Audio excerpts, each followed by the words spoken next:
Welcome to Delve into the Void.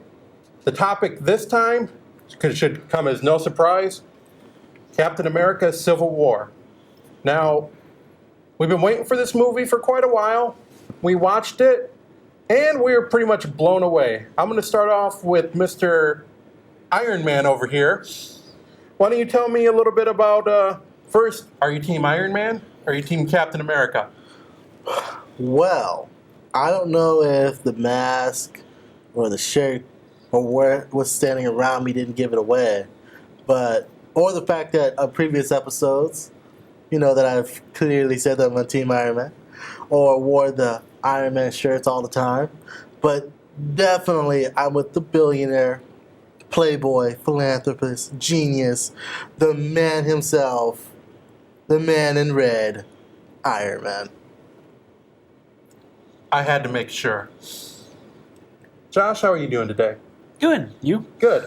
What team were you on when this movie finally came out? I don't usually pick sides when they have superhero fights because they usually don't go anywhere. With the Civil War in the comics, I kind of went with Team Cap, and that was kind of the case with the film, especially since it's one of those things where since his name's in the title, he's to some people like automatically the good guy, and that sort of makes Iron Man the antagonist. I kind of went Cap, but it's more of a gray area with the film, so I'd rather not take sides.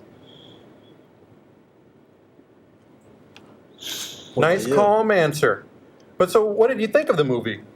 It was good. It was really, really good. I wasn't really sure how all the characters were gonna meld together into one pot. It was sort of like watching the first Avengers again, where you have a whole bunch of different characters from their own films coming together. Because of this one, you have Ant-Man being thrown into the mix. You have guys that haven't necessarily met in all the films. Some of them established in Age of Ultron. It was really, really good. It was a lot of fun.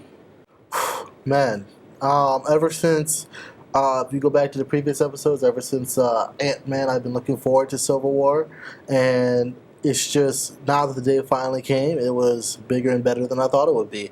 And like you said, we had people there who haven't quite met each other. In fact, one of the funniest scenes in the movie is when Ant-Man finally, well, not as Ant-Man, but when he finally does meet Tony Stark is like, who are you? He's like, come on, man.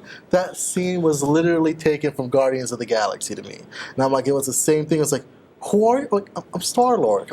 Come on, man. I was like, wow, these two both have like the same kind of personality, and they both got disrespected on. It was funny.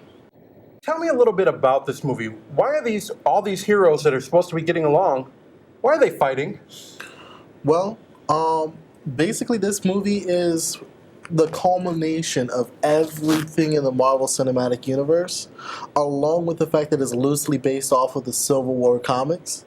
And the thing is, it brings up an interesting question. If this is all based in a more realistic setting, the whole Marvel Cinematic Universe, can you go ahead and be a superhero and do the things that you do and get away with it? And you see the repercussions of the Avengers, Captain America, Winter Soldier, Avengers, Age of Ultron, and then most recently the event in the beginning part of the movie, you see that even though they saved so many people, they worked hard and be the heroes that they are, you can't quite save everybody.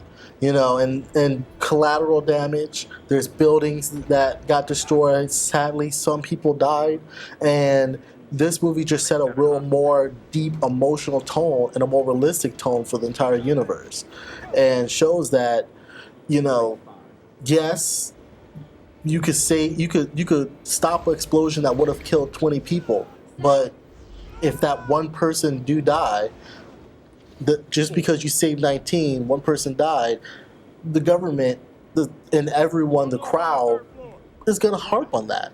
And that's the thing. You see that Team Iron Man is saying that, Tony's leading them, saying that, hey, we need to be accountable. We need to be accountable for our actions.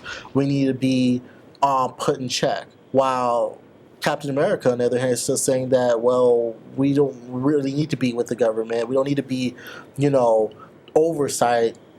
Even though we may not be able to go ahead and save everyone, the best hands are still our own. So you have two opposing sides on a very deep issue that's really rocking the entire universe. Do you feel that Captain America was in the right or wrong? From a plot standpoint? I don't know. That's hard to say. I think with the comics and when they had the Superhuman Registration Act in the comics, I think it was a little bit easier for me to side with Cap, simply because a lot of superheroes didn't want their identities publicly revealed. With the movie and it being more of a governmental backing, sort of governmental oversight theory, I think it leaves more of a gray area that you have, a bit more freedom to say, okay, Iron Man's in the right or Cap's in the right, and it's just sort of a sticky situation. Even though I sided with Team Iron Man in this one, I agree with you on that, because the fact that I was actually rooting for Team Cap as well, because I felt that he was right. You can't be.